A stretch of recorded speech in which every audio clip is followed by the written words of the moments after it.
Salut à tous, la team OL, Thomas Show pour Lyon Fan TV. Très heureux les gars de vous retrouver pour une nouvelle vidéo. J'espère que vous allez bien. Deuxième vidéo de la journée pour moi parce que beaucoup d'actualités dans ce club qu'est l'Olympique Lyonnais qui nous inquiète en ce moment, on va pas se mentir. Changement de propriétaire, changement d'air. En tout cas, on essaye de changer d'air et pourtant toujours les mêmes problématiques. Et surtout, les infâmes guerres de clans qui sont en train de gangréner cette préparation. Avant toute chose, les amis, vous pouvez gagner le nouveau maillot extérieur de l'Olympique Lyonnais. Vous allez dans l'onglet communauté, vous devez être abonné, c'est très important, et mettre autant de commentaires que vous le voulez. Tirage au sort le 13 août. Ça sera lors du débrief du match face à Strasbourg. C'est à 20h45 en ouverture de championnat. Donc je vous disais, une actualité riche et surtout une guerre des clans.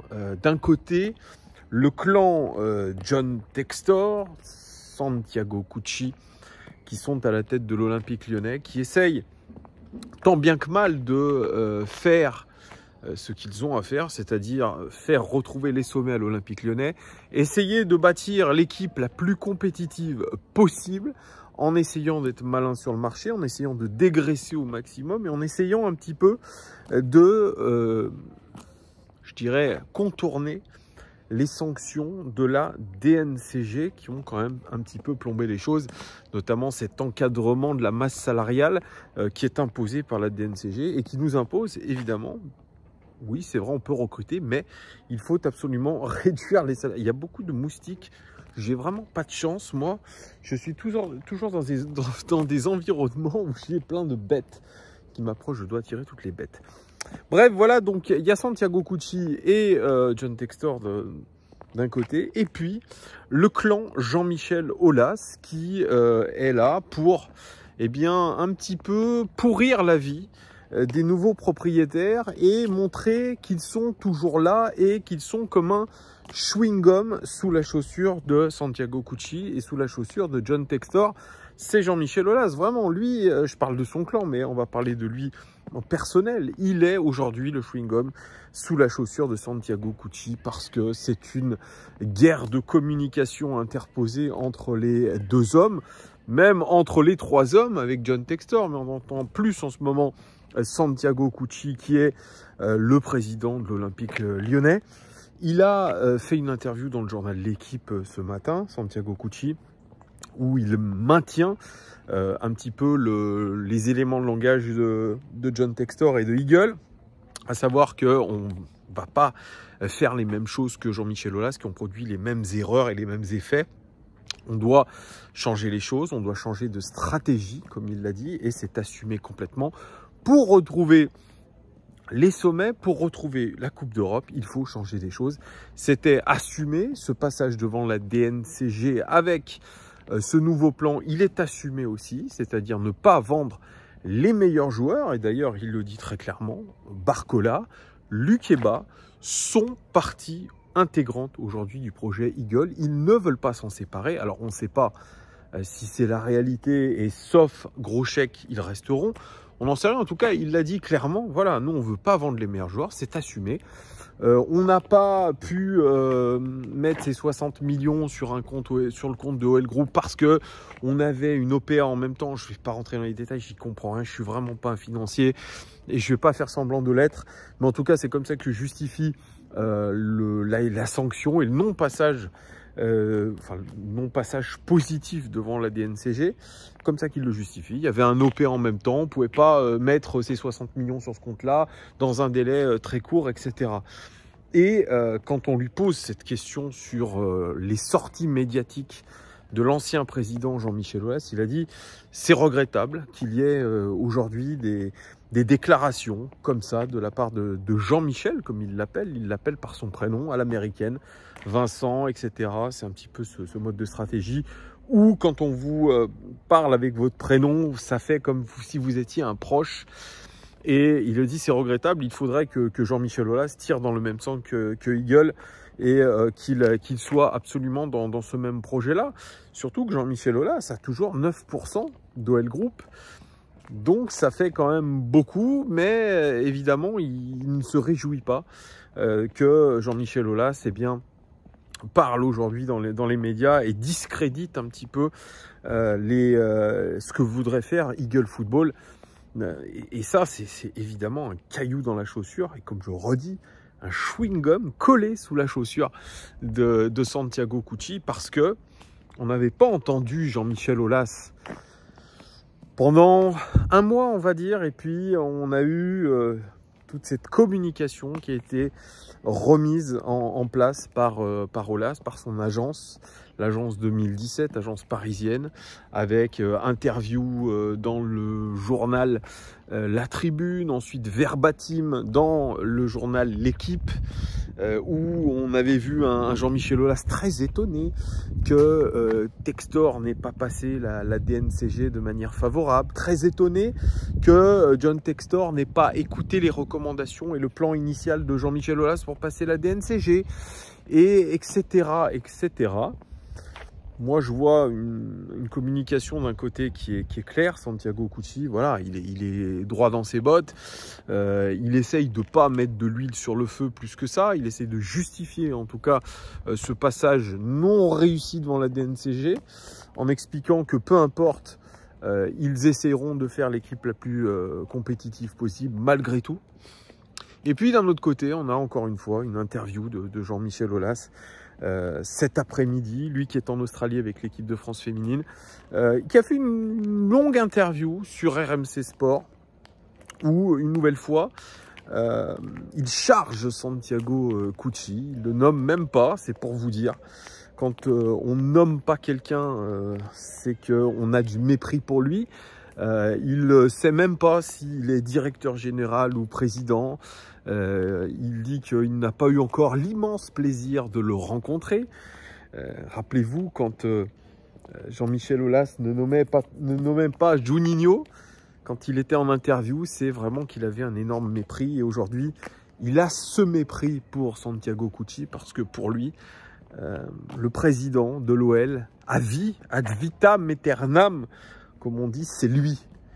Donc, toute autre personne qui voudra se donner ce titre honorifique, eh bien, sera qualifié de directeur général, oui, ou quelque chose comme ça.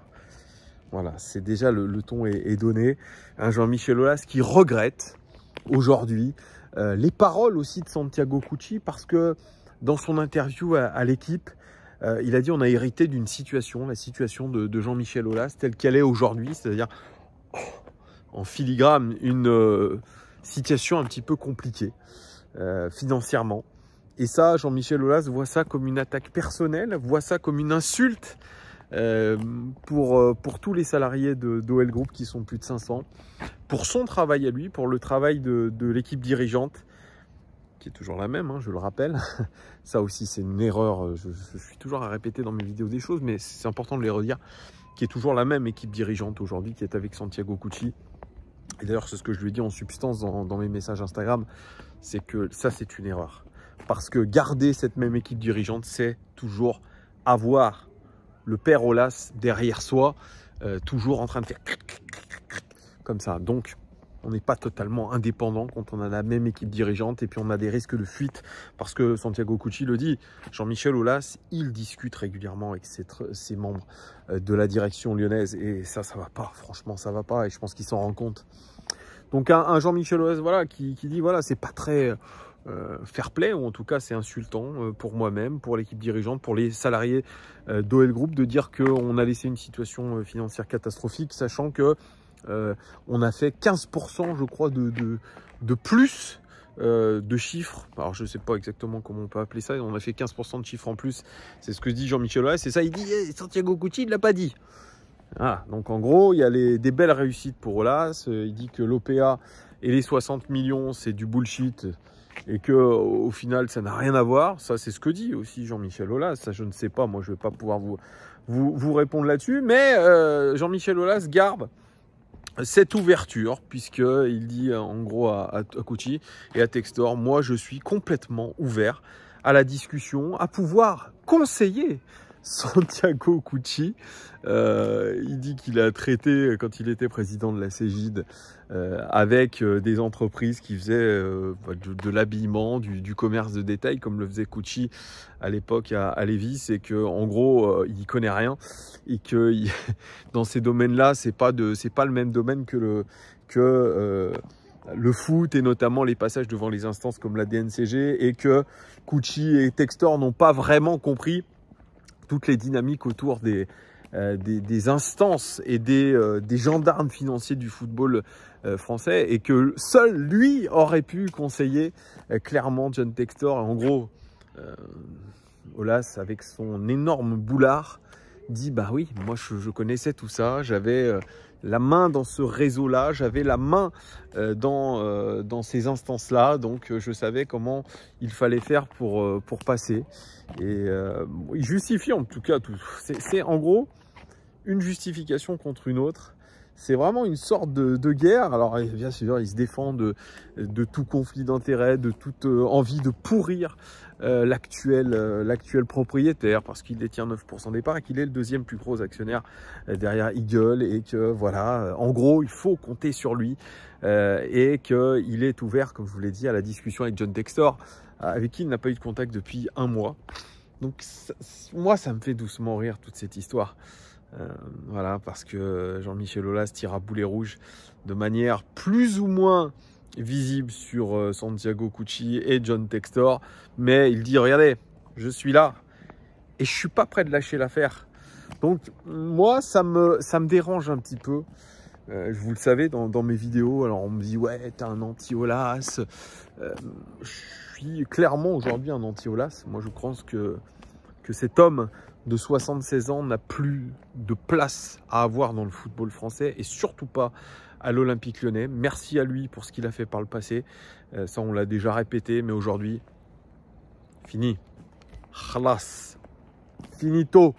On doit arrêter avec ces espèces de manipulation, parce qu'on a un homme extrêmement manipulateur derrière tout ça. Je ne dis pas que les autres, Cucci et compagnie, ne le sont pas, mais lui, ses manipulations, son plan com et son plan média pour pouvoir aujourd'hui remettre la lumière sur lui et essayer de plomber les autres, bah, je trouve ça extrêmement négatif. Je pense qu'il a autre chose à faire aujourd'hui que de vouloir faire le malin. Ça montre bien qu'il s'ennuie dans sa vie, hein. Je pense qu'il s'emmerde au plus profond de lui-même, que sa vie de famille ne l'importe peu. Lui, ce qui l'importe, c'est toujours de garder un petit peu cette main sur son joujou, sur ce qu'il a monté, et aujourd'hui il ne supporte pas la manière dont il a été écarté du club, et c'est une sorte de vengeance, et c'est un moyen de dire aux autres vous ne ferez rien parce que je serai toujours derrière, peu importe comment je vais être. C'est-à-dire, je peux être derrière via mon réseau, vous pourrez être via mon réseau, mais en tout cas vous ne pourrez pas vous passer de moi. Et finalement, si on peut l'imaginer, tant que je serai vivant, je serai là pour être à vos côtés, pour vous forcer à prendre des décisions, pour jamais être tranquille. C'est un petit peu ça. Et oui, et je me demande comment l'OL va pouvoir vraiment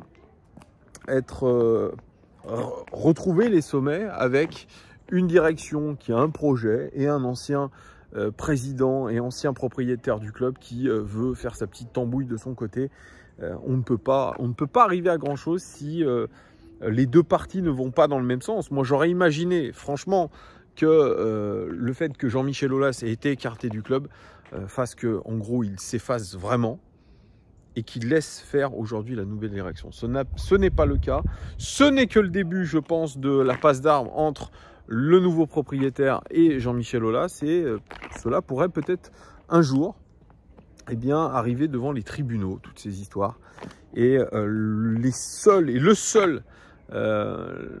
qui seraient un petit peu, je pense, mis dans de sales draps, ce sont les supporters qui supportent ce club, et puis le club lui-même et ses salariés. Donc voilà, aujourd'hui on est un petit peu la risée du football français par rapport à ces guerres d'ego. Donc il serait temps vraiment que tout cela s'arrête. Vous me direz en commentaire ce que vous pensez de cette guéguerre entre Jean-Michel Aulas et Santiago Cucci. Il y a plus une guerre d'un côté que de l'autre, mais vous me direz tout ça en commentaire. Merci de votre fidélité les gars et à très très vite. Ciao.